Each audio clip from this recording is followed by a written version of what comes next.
Méditation du 18 mai, jeûne en service. En exposant cela aux frères, tu seras un bon serviteur du Christ Jésus, nourri des paroles de la foi et de la bonne doctrine que tu as exactement suivies. 1 Timothée 4, verset 6. Nous avons convenu l'autre jour que nous commenterions un texte de Timothée. Tu t'en souviens? C'est l'un des versets les plus souvent mentionnés lors des baptêmes, que ce soit par choix de celui qui se fait baptiser ou parce que c'est l'une des dédicaces qui accompagnent les cadeaux. Quelle bonne pratique pour recevoir chaleureusement quelqu'un qui entre officiellement dans l'église. Elle en dit long sur le sentiment de fraternité. Timothée était jeune et les jeunes sont restés les mêmes tout au long de l'histoire. Socrate le disait déjà, les jeunes d'aujourd'hui sont des tyrans. Ils contredisent leurs parents, dévorent leur nourriture et manquent de respect pour leur maître. C'est une blague. Les jeunes sont synonymes de dynamisme et d'opportunité. En tant qu'agents du changement, ils ont fait les plus grandes révolutions. Alexandre le Grand, Karl Koss, Malala Yousafzai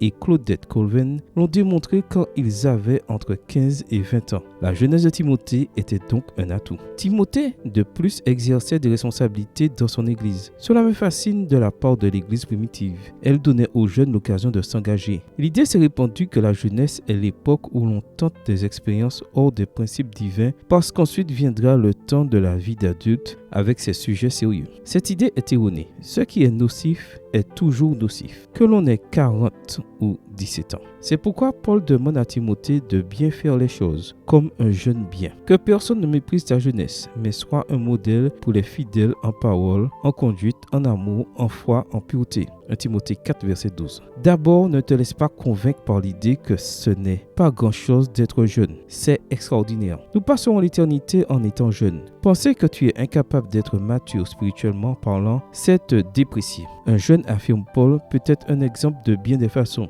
Il peut parler de la parole de Dieu avec la force et la conviction de ceux qui croient véritablement. Il peut se comporter de façon à concentrer ses énergies sur ce qui est réellement important. Quelque chose d'amusant, mais de transcendant. Il peut aimer comme personne parce que son amour ne provoque pas de déception. Il est idéaliste. Il peut revitaliser la vie spirituelle parce qu'elle s'accompagne habituellement de nouveautés et de créativité. Il peut avoir confiance comme peu de gens et croire de telle façon que les montagnes deviennent nomades. Il peut être pur, oui, pur et transparent parce qu'il a l'occasion d'être différent et il va la saisir. Si, en tant que jeune ou adulte, tu suis les conseils de Paul, tu recevras la promesse d'être un bon collaborateur de Jésus. Amen. Bonne journée à toi et que le Seigneur te bénisse.